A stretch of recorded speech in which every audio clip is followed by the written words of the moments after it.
И последнее. Эстафету огня шестых международных игр «Дети Азии» принял Мирнинский район. Днем ранее символ соревнований находился у ленских спортсменов.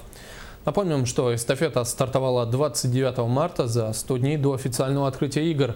Олеся Василова продолжит.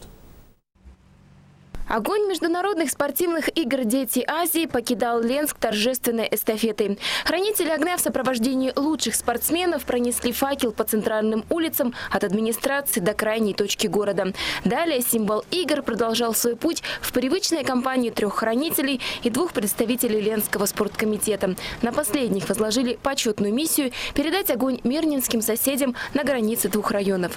По пути эстафету огня ждали еще в 2 населенных пунктах Ленского района – в поселках Северная Нюя и Дорожный. Хлебом, солью делегацию встречали на мосту над живописной Нюей. Факел принял активист поселка Северная Нюя, спортинструктор Дмитрий Присяжнюк. Поселок наш готовился замечательно, все рады, я тем более очень рад. Настроение хорошее. И всем желаем Дети Азии выступить хорошенько на стартах, чтобы было все хорошо у них, верили в свои силы. Ну и удачи всем. А вот так встречали факел в Дорожном. В поселок огонь игр торжественно внес юный спортсмен Витя Кулак.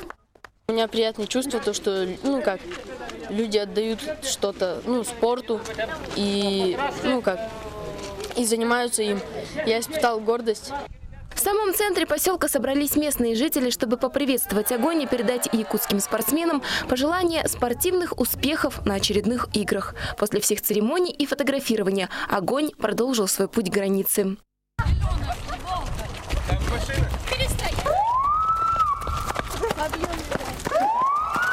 А тем временем мирнинская делегация с нетерпением ожидала прибытия символа игр. Почетный эскорт в составе юных спортсменов во главе с первым заместителем главы района Дмитрием Сетнянским были готовы принять огонь. В руках еще не зажженный факел, несколько слов приветствия, и ленчане передают главный символ международного спортивного форума. Сразу после зажжения мирнинского факела миссия Ленского района по сопровождению огня была завершена.